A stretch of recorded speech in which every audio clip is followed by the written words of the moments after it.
Bismillah, wassalatu wassalamu ala rasulillah. Sahabat konsultasi Islam rahimani wa rahimakumullahu jami'an.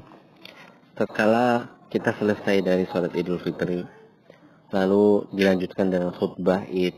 Setelah itu selesai, ada kebiasaan di antara penduduk kita di Indonesia untuk membuat lingkaran sambil bersalawat lalu bersalaman dengan dari satu sampai akhir, dari imam sampai yang terakhir.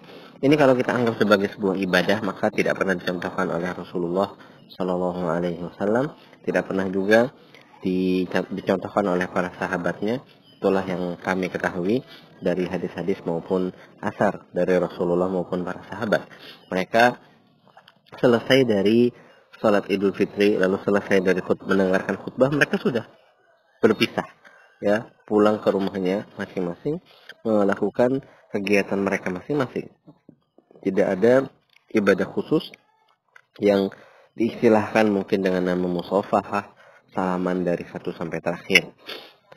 Wallahu a'lam bishawab. Jadi kalau kita anggap itu sebagai ibadah, tidak pernah ada tuntunannya dari Rasulullah Shallallahu Alaihi Wasallam.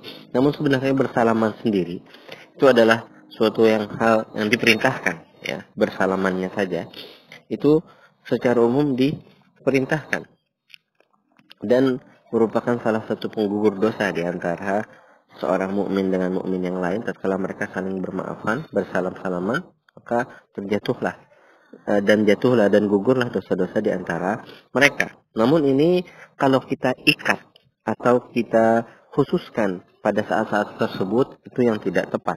Itulah yang tidak pernah dicontohkan oleh Rasulullah Shallallahu Alaihi Wasallam. Jadi sebenarnya kalau kita bersalam-salaman dengan orang lain pada bulan Ramadan, pada selesai sholat Idul Fitri, itu tidak masalah. Yang masalah adalah tatkala kita menjadikannya sebagai sebuah ibadah.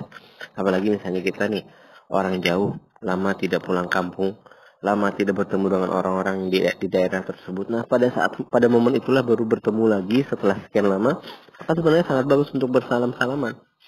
Namun tatkala dianggap sebagai ibadah khusus, sambil baca salawatnya, itulah yang menjadi bermasalah. Jadi nasihat dari saya, bersalamanlah, namun tidak perlu sambil membaca salawat, walaupun itu sebuah kebaikan sebenarnya, namun tidak tepat digabungkan dalam keadaan tersebut karena akan menjadi mirip sebagai ibadah khusus yang tidak pernah dicontohkan oleh Rasulullah Shallallahu Alaihi Wasallam. Mungkin itu dari saya. Wallahu a'lam bishawab.